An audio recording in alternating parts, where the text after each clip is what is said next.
Hello everyone, welcome again.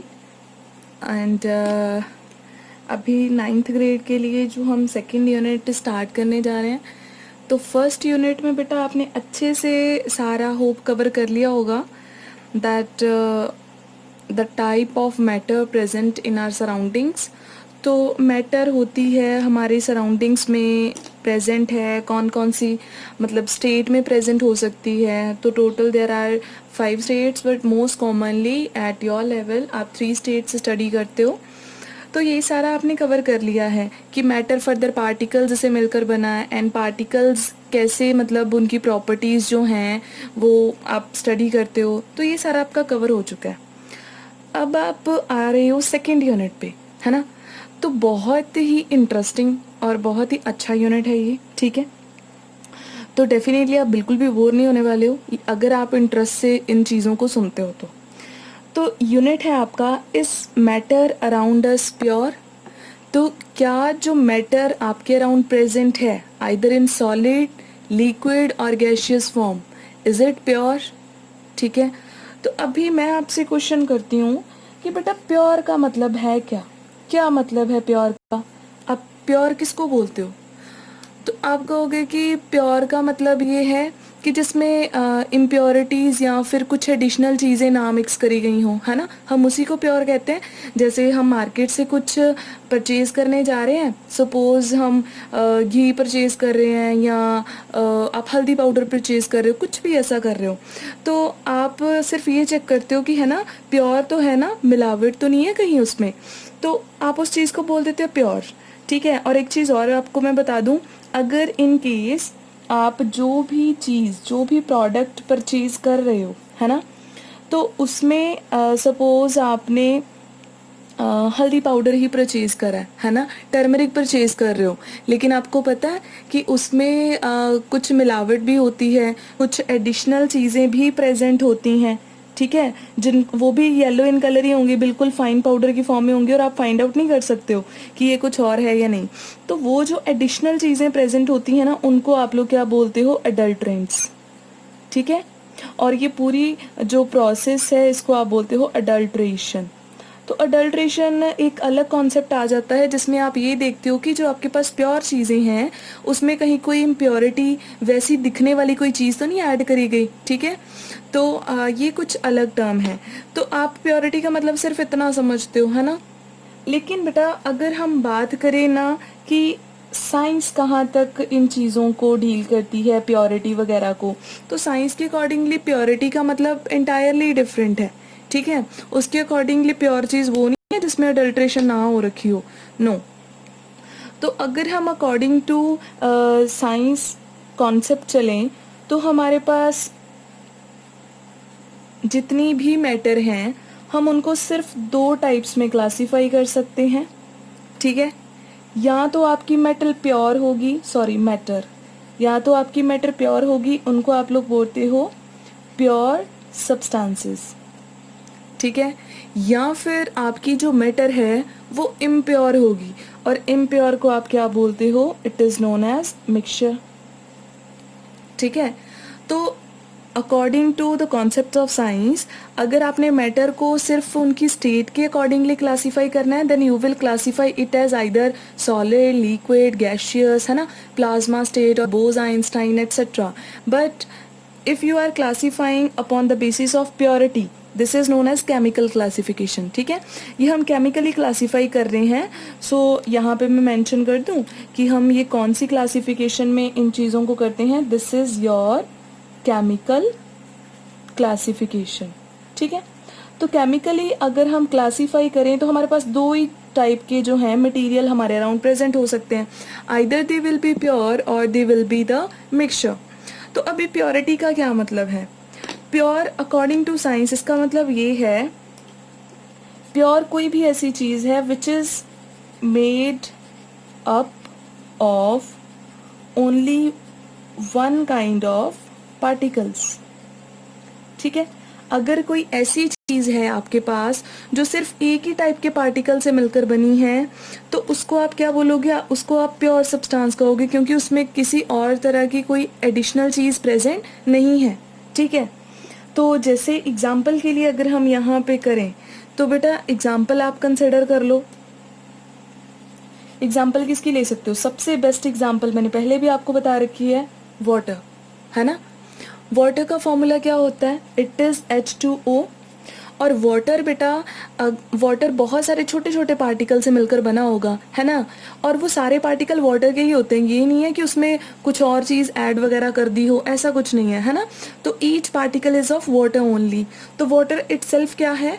एक आपका pure substance है। सिमिलरली अगर हम बात करें सॉल्ट की, है ना, तो जो आपका टेबल सॉल्ट है, इसका फॉर्मूला क्या होता है बेटा? It is NaCl, sodium chloride. तो NaCl है।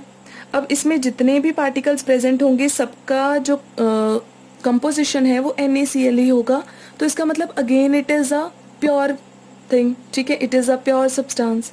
लेकिन सपोज मैं आपको एक एग्जांपल दूं कि बेटा आपने क्या किया, आपने सॉल्ट लिया और सॉल्ट में वाटर को मिक्स कर दिया, ठीक है, दोनों चीज़ों को मिक्स कर दिया।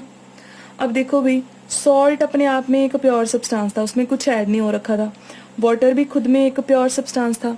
लेकिन जब आपने दोनों चीज़ों को मिक्स कर दिया, है ना, तो आपके पास जो अभी बन के तैयार होगा, क्या वो प्योर होगा? नहीं, ठीक है। अब जैसे सपोज आप गर्मियां हैं, है ना, तो नींबू पानी सब बनाते हैं। तो नींबू पानी बनाने के लिए आप लेमन यूज़ कर रहे हो, आप सॉल्ट यूज़ कर रहे हो, आप शुगर यूज़ कर रहे हो, इतनी सारी चीज़ें उठा के आपने एक ही मतलब कंटेनर में मिक्स कर दी, है ना। तो बेटा जब आप उसको टेस्ट करते हो तो क्या वो सिर्फ लेमन का टेस्ट देता है, या सिर्फ आपका सॉल्ट का टेस्ट आता है, या सिर्फ शुगर का स्वीट टेस्ट आता है? तो ऐसा नहीं होता, उसका एक मिक्सचर आपको मिलता है। तो अगर आपसे कोई पूछे कि इसमें कौन कौन सी चीज़ें प्रेजेंट है, तो आप इजीली बता सकते हो कि इसमें ये डिफरेंट डिफरेंट सब्सटेंसेस हमने मिक्स करे थे, ठीक है। तो इसका मतलब ये आपका प्योर सब्सटेंस नहीं होगा, इसमें अलग अलग आपके particles, different kind of particles present हैं, है ना। कुछ पार्टिकल्स सॉल्ट के होंगे, कुछ पार्टिकल्स वाटर के होंगे, कुछ शुगर के होंगे, एट्सेट्रा। तो होप आपको क्लियर हो गया होगा कि हम फिर मिक्सचर किसको बोलते हैं, ठीक है। It is made up of one और मोर प्योर सब्सटेंसेस, ठीक है। तो कोई भी ऐसी चीज़ जो एक या एक से ज़्यादा प्योर सब्सटेंसेस को मिक्स करने पे बन रही है, उसको आप लोग क्या बोलोगे? मिक्सचर बोलोगे, ठीक है। और प्योर सब्सटेंसेस क्या होते हैं? Itself they are pure, means कि उसमें सिर्फ एक ही टाइप के आपको पार्टिकल्स देखने को मिलेंगे, बाकी कुछ नहीं होगा एडिशनल, ठीक है। और अगर इन्हीं प्योर सब्सटेंसेस को दो चार को आपने उठा के एक ही कंटेनर में डाल दिया तो वो मिक्सचर बन जाएगा, ठीक है। होप आपको इतना क्लियर हो गया। तो अभी इस फुल चैप्टर में आपने क्या डिस्कस करना है? प्योर सब्सटेंसेस कौन से होते हैं, इनकी टाइप्स कौन सी हैं, हम कैसे क्लासीफाई कर सकते हैं फर्दर, और मिक्सचर जो है वो क्या होते हैं, इनकी फर्दर क्लासिफिकेशन, और जो इनकी फर्दर टाइप्स आएंगे उनको वन बाय वन मतलब फुल एक्सप्लेनेशन में हमने पढ़ना है। तो डेफिनेटली अगर आपको ये चीज़ समझ में आ गई है तो आपके लिए नेक्स्ट जो पार्ट है वो इंटरेस्टिंग ही होने वाला है, ठीक है। तो होप आपको प्योर सब्सटेंसेस और मिक्सचर का क्लियर हो गया होगा, राइट। सो अभी फिर स्टार्ट करें हम प्योर सब्सटेंसेस को, ठीक है। सो यहाँ पे इस वीडियो में मैं प्योर सब्सटेंसेस का डिस्कस कर रही हूँ, क्योंकि मैंने फर्स्ट चैप्टर में भी आपके साथ इसका लिटिल बिट डिस्कशन करा था, तो होप आपको वहाँ से कुछ चीज़ें क्लियर होंगी, ठीक है। अच्छा, अभी प्योर सब्सटेंसेस हैं, है ना। तो प्योर सब्सटेंसेस की फर्दर क्लासिफिकेशन क्या हो सकती है? प्योर सब्सटेंसेस की, pure means they are made up of only one kind of particle, सिर्फ एक ही टाइप के पार्टिकल होंगे सारे के सारे, ठीक है। लेकिन बेटा देखो, आपको पता है कि हर मैटर छोटे छोटे पार्टिकल से मिलकर बना है। अब मैं जैसे यहाँ पे शो करती हूँ, हर मटेरियल, हम लोगों ने पढ़ा है कि हर मटेरियल बहुत छोटे पार्टिकल से मिलकर बना होता है, पिछले चैप्टर से क्लियर हुआ। और ये पार्टिकल कैसे अरेंज्ड होते हैं इनसाइड द मैटर, कैसे मूवमेंट होती है इनकी, एट्सेट्रा। तो कोई मेरे को ये बता, हाँ जी बेटा, एनीवन कोई मेरे को सुजेस्ट कर सकता है कि हर मटेरियल बना तो वेरी स्मॉल पार्टिकल से ही है, दीज आर द पार्टिकल्स। तो बेसिकली ये पार्टिकल्स हो क्या सकते हैं? तो बेटा हमारे पास ना दो तरह के पार्टिकल्स हम नेम कर सकते हैं। एक तो होते हैं आपके पास एटम, और एक होते हैं आपके पास मॉलिक्यूल्स, ठीक है। एक होते हैं एटम्स और एक होते हैं आपके पास मॉलिक्यूल्स। तो इसका मतलब कि जितने भी पार्टिकल्स प्रेजेंट हैं किसी मटेरियल में वो या तो एटम्स होंगे या फिर मॉलिक्यूल्स होंगे, ठीक है। तो अभी इसी कॉन्सेप्ट को हम आगे मतलब समझते हैं कि कैसे ये यहाँ पे रोल प्ले करेगा। तो बेटा प्योर सब्सटेंसेस आपके पास दो टाइप के होते हैं, एक होते हैं आपके पास एलिमेंट्स और एक होते हैं आपके पास compounds. The one is elements and the second one is compounds, ठीक है। एलिमेंट्स क्या होते हैं? एलिमेंट्स डेफिनेटली एलिमेंट्स प्योर हैं तो किसी एक ही टाइप के पार्टिकल से मिलकर बने होंगे। तो कौन से पार्टिकल एलिमेंट्स में प्रेजेंट होते हैं? बेटा एलिमेंट्स में होते हैं एटम्स, ठीक है। तो एलिमेंट्स में एक ही टाइप के क्या देखने को मिलेंगे आपको? Atoms. So these are made up of only one kind of atoms. So any material which is made up of only one kind of particle is one kind of atom is known as element, ठीक है। तो इसका मतलब कि अगर आपकी pure matter जो है, प्योर सब्सटेंस जो है, अगर वो एटम से मिलकर बना है तो वो एलिमेंट होगा, ठीक है। एग्जाम्पल के लिए आपके पास बहुत सारे एलिमेंट्स हैं, आप किसी का भी एग्जाम्पल बता सकते हो।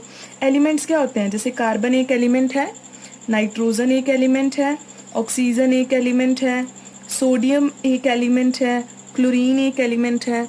तो ये एलिमेंट्स हैं सारे। अब अगर आप सोडियम लेकर आते हो, है ना, तो सोडियम में बहुत छोटे छोटे पार्टिकल प्रेजेंट होंगे। देखने में आपको सोडियम मेटल इतना बड़ा दिखेगा। जैसे मैं एग्जांपल ले लूँ आयरन, आयरन के आप रोड्स देखते हो, शीट्स देखते हो आयरन की, है ना। तो आयरन की बेटा जब भी आप इन चीज़ों को देखते हो तो ये एक कंबाइंड फॉर्म है आपके पास। अगर हम उनकी बिल्कुल माइक्रो स्ट्रक्चर पे जाएं कि वो किन चीज़ों से मिलकर बने हैं, तो उसमें छोटे छोटे कुछ एटम्स होंगे और वो सारे एटम किसके होंगे? अगर आप आयरन लेके आ रहे हो तो उसमें सारे एटम्स आपको आयरन के ही मिलेंगे। सोडियम है तो सारे एटम्स किसके होंगे? सोडियम के ही होंगे। उसमें ये नहीं कि एक आधा क्लोरीन भी एडजस्ट हो रखा होगा, नॉट एट ऑल, ठीक है। तो इसीलिए हम कह सकते हैं कि the elements these are pure substances, क्योंकि उनमें एक ही टाइप के एटम्स होते हैं सब में, ठीक है। अब रही बात आपकी कंपाउंड्स की, तो कंपाउंड्स में क्या होता है, ठीक है। अब कंपाउंड्स के केस में पहले आपको एक एग्जांपल देती हूँ, ठीक है। Water, okay, salt, right, oxygen, hydrogen, clear. तो ये सारे आपके पास क्या हैं? कंपाउंड्स। तो अब कंपाउंड्स क्या होते हैं, ठीक है ये भी प्योर, ठीक है, आप इनको इम्प्योर नहीं बोल सकते हो। लेकिन मैं आपको ये चीज़ बता दूं कि जो आपके कंपाउंड्स होते हैं वो किन चीज़ों से मिलकर बनते हैं? They are made up of elements. अगर ये एलिमेंट्स आपस में कंबाइन कर लें तो ये क्या बना देंगे? कंपाउंड्स बना देंगे, ठीक है। तो ये भी प्योर है और इन लोगों ने मिक्स होकर जो बनाया वो भी क्या है? आपका प्योर है। अभी इसकी मैं जो आपके मन में डाउट्स आ रहे हैं वो मैं साथ में डिस्कस कर रही हूँ। फिलहाल सिर्फ आप इतना समझोगे कि जो एलिमेंट्स हैं वो तो प्योर हैं, लेकिन अगर आप एलिमेंट्स को आपस में कंबाइन कर रहे हो और जो चीज़ एज ए रिजल्ट आपको मिल रही है, this will be known as a compound. For example यहाँ पे कार्बन लिखा है मैंने और ऑक्सीजन भी लिखा है, दोनों एलिमेंट्स हैं। कार्बन एक अलग एलिमेंट है, ऑक्सीजन एक अलग एलिमेंट है, लेकिन अगर मैं इन दोनों को आपस में कंबाइन करवा के इनकी रिएक्शन करवा के कुछ बनाऊं तो मोस्ट कॉमन कंपाउंड आपने सुना ही होगा, कार्बन डाइऑक्साइड, CO2, है ना। तो ये आपके पास कौन सा जो है सब्सटेंस हो जाएगा? It will be a compound. Why it is compound? Because it is made up of two different elements, right. तो हम ये कह सकते हैं that which are made up of different elements, ठीक है। अलग अलग एलिमेंट्स ने कंबाइन करके यहाँ पे क्या बना दिया? कंपाउंड बना दिया। और अगर हम बात करें इनकी प्योरिटी की तो बेटा ये तो प्योर है ही, है ना, क्योंकि इनमें एक ही टाइप के एटम्स होते हैं। और कंपाउंड में क्या होते हैं? इनमें क्या होते हैं? Only one kind of molecules, एक ही तरह के मॉलिक्यूल्स होते हैं, ठीक है। तो एटम मॉलिक्यूल का कॉन्सेप्ट मैं आपको यहीं पे क्लियर कर रही हूँ, ठीक है, ध्यान से सुनना। अभी इतना होप आपको समझ में आ गया होगा कि एलिमेंट्स क्या होते हैं और कंपाउंड्स क्या होते हैं। ठीक है, तो हम अलग अलग एग्जांपल्स करते हैं, फिर आपको क्लैरिटी हो जाएगी प्योर कंपाउंड्स की। ठीक है बेटा, तो मैं यहाँ पे एग्जांपल लिख रही हूँ ओ। दिस इज ऑक्सीजन, ये मैंने ली ऑक्सीजन एक कंटेनर में, है ना। ऑक्सीजन एलिमेंट है ये। अगर मैं बात करूँ कि मैंने इसको कंटेनर में लिया, तो ये further very small kind of particle से मिलकर बना है ना, जिसको मैं क्या बोलूँगी, ऑक्सीजन एटम। कितने सारे ऑक्सीजन एटम ने आपस में मिलकर ऑक्सीजन एलिमेंट बना रखा है। लेकिन अगर मैं आपको बोलूँ कि जो हमारे एटमॉस्फेयर में प्रेजेंट होती है वो क्या होती है, O2 होती है ना, O नहीं होती। समझ रहे हो, एटमॉस्फेयर में आपको कौन सी गैस मिलती है, O2, ना कि O। तो O2 जो है आपके पास बेटा, ये आपके पास एक तरह से कंपाउंड नहीं हो गया, एक मॉलिक्यूल नहीं हो गया। वाई? क्योंकि दो ऑक्सीजन ने आपस में कंबाइन करके O2 बनाया है ना। और अगर आप इसका देखोगे तो इसमें भी बहुत छोटे छोटे पार्टिकल्स जो हैं वो प्रेजेंट होंगे, है ना। और इस पार्टिकल को आप क्या बोलोगे, इसको आप मॉलिक्यूल बोलोगे, एटम नहीं बोलोगे। So it will B oxygen molecule. समझ गए। तो सिमिलरली जैसे कोई और एग्जांपल डिस्कस कर लेते हैं। अब जैसे ऑक्सीजन है या हाइड्रोजन है ना, दोनों के एटम्स अलग अलग हैं। ऑक्सीजन में ऑक्सीजन एटम होते हैं, हाइड्रोजन में हाइड्रोजन एटम होते हैं। लेकिन अगर ये दोनों आपस में कंबाइन करते हैं, है ना, अगर ये कंबाइन करेंगे तो ये क्या बना देंगे बेटा, ये बना देंगे वाटर। और वाटर जो बनेगा, आपको पता है एक एक का फॉर्मूला H2O ही रहना और कुछ नहीं होना। तो इसका मतलब ऑक्सीजन एटम और हाइड्रोजन एटम, इन दोनों ने आपस में मिलकर वाटर मॉलिक्यूल बना दिया और टोटल क्या बन गया, कंपाउंड। ठीक है, होप आपको क्लियर हो गया होगा। तो इसका मतलब आप कंपाउंड को कैसे डिफाइन कर सकते हो। एक तो आप ये लिख सकते हो कि जो कंपाउंड्स होते हैं, है ना, वो किन से मिलकर बनते हैं। उनमें जो सबसे छोटी यूनिट होती है वो मॉलिक्यूल होती है। लेकिन अगर आप मेन इनको डिफाइन करने की बात करते हो, then how will you define the pure substances which are made up of same or different elements combining together in a fixed ratio। ठीक है, तो बेटा नो डाउट एलिमेंट्स आपस में कंबाइन करेंगे, लेकिन एक फिक्स्ड रेशियो में कंबाइन करेंगे। ये नहीं है कि किसी भी रेशियो में कंबाइन कर दे और लो जी आपका कंपाउंड है ना कि वही बनेगा, ऐसा नहीं होता। अब जैसे मैं एग्जांपल के लिए देखो, मैं हाइड्रोजन और ऑक्सीजन ही ले रही हूँ। ठीक है, इन दोनों को मैंने कंबाइन करवाना है, इनकी रिएक्शन करवा के मैंने कोई कंपाउंड बनाना है। अगर तो बेटा मैंने एक हाइड्रोजन लिया, है ना, हाइड्रोजन एक लिया और हाइड्रोजन 2 लिए और ऑक्सीजन लिया सिर्फ एक। ठीक है, अगर मैं हाइड्रोजन और ऑक्सीजन को 2:1 में यूज़ करूँगी तो डेफिनेटली मेरे पास कौन सा कंपाउंड बनेगा, वाटर, H2O। लेकिन अगर मैंने हाइड्रोजन और ऑक्सीजन को सेम रेशियो में लिया, 2:2 की रेशियो में लिया, तो मेरे पास कंपाउंड बनेगा H2O2 विच इज़ हाइड्रोजन पर ऑक्साइड। तो इसका मतलब जब भी एक कोई कंपाउंड बनता है तो नो डाउट एलिमेंट्स आपस में कंबाइन करते हैं, but they are combining in a fixed ratio. ये रेशियो कंफर्म है। अब वाटर का फॉर्मूला चेंज होकर H2O3 कभी नहीं हो सकता, है ना। वाटर का फॉर्मूला H2O क्यों है, क्योंकि उसमें 2 हाइड्रोजन के साथ एक ऑक्सीजन एटम प्रेजेंट होता है, कंबाइंड होता है। ठीक है, लेकिन अगर ये कॉम्बिनेशन चेंज हो जाएगा तो कंपाउंड भी कोई और ही बन जाएगा। So the compounds are made up of elements but they are combining together in a fixed ratio, in a definite ratio. ये चीज़ आपने याद रखनी है। अब एक चीज़ मैं आपको बता रही हूँ यहाँ पे। अब आपके दिमाग में क्वेश्चन आ रहा होगा कि मैम अगर हम इन दोनों चीज़ों को मिक्स कर रहे हैं तो क्या कंपाउंड और मतलब कंपाउंड मिक्सचर ही नहीं हो गया। ठीक है, तो कंपाउंड में हमने क्या किया, एलिमेंट्स को मिक्स कर दिया। हमने एलिमेंट्स लिए, उनको मिक्स कर दिया, उनकी रिएक्शन करवा दी और कंपाउंड बना दिया। तो क्या ये एक मिक्सचर हो सकता है ना। डाउट बहुत से बच्चों को आता है कि फिर ये तो मिक्सचर ही हो गया, क्योंकि इसमें भी तो मिक्स ही कर रहे हैं, ये प्योर कहाँ से हुआ। तो बेटा बात सिर्फ इतनी है कि मिक्सचर का मतलब होता है कि आप किसी एक पर्टिकुलर सब्सटेंस लिया, उसमें दूसरा ऐड कर रहे हो, किसी भी अमाउंट में ऐड करे जा रहे हो, आपकी मर्जी चल रही है ना, कुछ भी इधर उधर मिक्स करके कुछ भी बना रहे हो, तो वो मिक्सचर है, ठीक है। लेकिन अगर आपने जो सब्सटेंसेस को आप मिक्स कर रहे हो, अगर आपने उनको एक डेफिनेट रेशियो में मिक्स किया है, यहाँ पे बात कौन सी आ जाती है, डेफिनेट रेशियो, या फिर आप मोस्टली लिखा पढ़ते हो यहाँ पे डेफिनेट प्रोपोर्शन, ठीक है। तो अगर आप एक फिक्स्ड रेशियो में या एक डेफिनेट प्रोपोर्शन में एलिमेंट्स को कंबाइन कर रहे हो, तो जो नई चीज़ बनेगी वो मिक्सचर नहीं होगी, वो क्या होगा, कंपाउंड होगा। अब जैसे हम बात करते हैं, अच्छा कार्बन की बात कर लेते हैं, हमने कार्बन और ऑक्सीजन दोनों को कंबाइन किया, कार्बन डाइऑक्साइड बना दिया, ठीक है। अब मेरे को ये चीज़ बताना, अब हम डिसाइड करेंगे कि ये मिक्सचर बना है या ये कंपाउंड बना है, ठीक है। हमने क्या किया, कार्बन में ऑक्सीजन को मिक्स करके कार्बन डाइऑक्साइड बना दिया। अब बेटा देखो, कार्बन है, उसकी कोई प्रॉपर्टी बता सकता है, उसका नेचर कैसा होता है। आपको पता है कार्बन कोल ही है ना।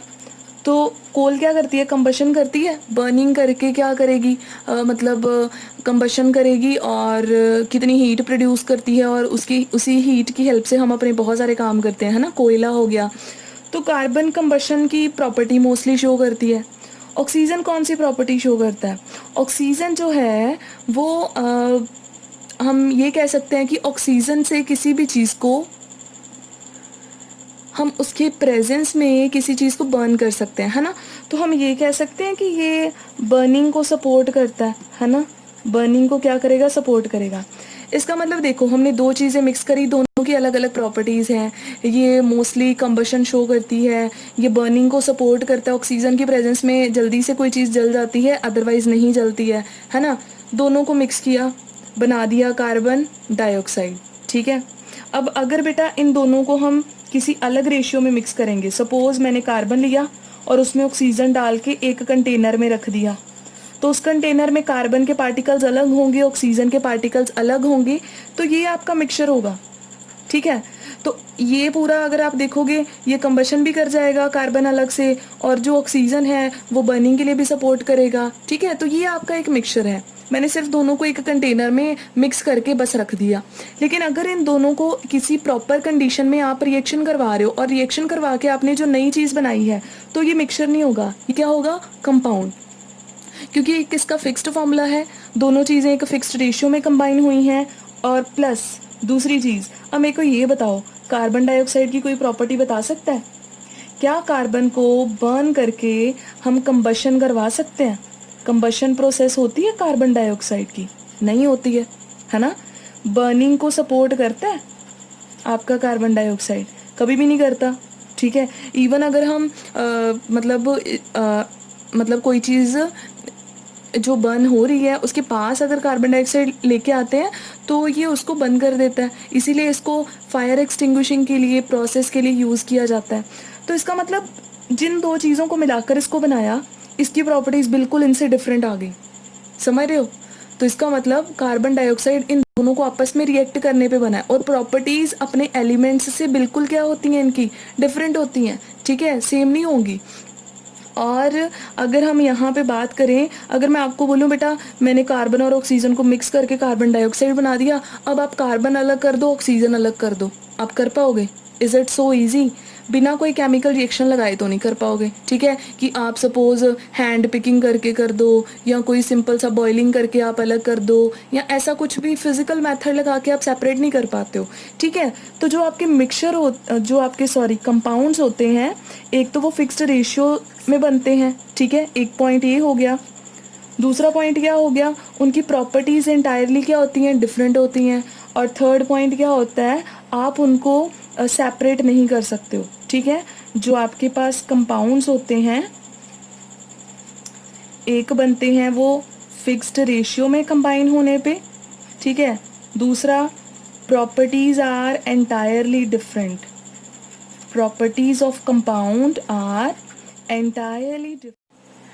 entirely different from the constituent, ठीक है। और the elements from which they are made up, ठीक है। और थर्ड चीज़ मैंने क्या बताई है, दे आर नॉट सेपरेटेड, ठीक है, can not be separated by physical methods, ठीक है। तो आप फिजिकल मैथड्स लगा के इनको सेपरेट नहीं कर सकते हो। अदरवाइज जो मिक्सचर है, मिक्सचर में ना तो फिक्स्ड रेशियो में कंबाइन होते हैं, ठीक है, ना तो इनकी प्रॉपर्टीज़ एंटायरली अपने कॉन्स्टिट्यूएंट पार्टिकल से डिफरेंट होती हैं, और थर्ड चीज़ इनको हम सिंपल फिजिकल मेथड लगा के सेपरेट भी कर सकते हैं। और सेपरेशन के मेथड्स आपने इस चैप्टर में सारे पढ़ने हैं कि कैसे कैसे किस चीज़ को सेपरेट किया जा सकता है, ठीक है। तो होप आपको आज सारा टॉपिक क्लियर हो गया होगा अच्छे से, और आपको कंपाउंड और मिक्सचर में डिफरेंस भी आज अच्छे से क्लियर हो गया होगा, that how these two terms very from each other, ठीक है। अब इन चीज़ों को कवर कर लेना। प्योर सब्सटेंसेस का हमारा जो टॉपिक है वो मैंने कंप्लीट कर दिया। अब हम कल से, मतलब जो नेक्स्ट आपकी वीडियो आएगी वहाँ से हम स्टार्ट करेंगे मिक्सचर का, ठीक है। Hope it is clear to you all. Okay, bye bye, thank you.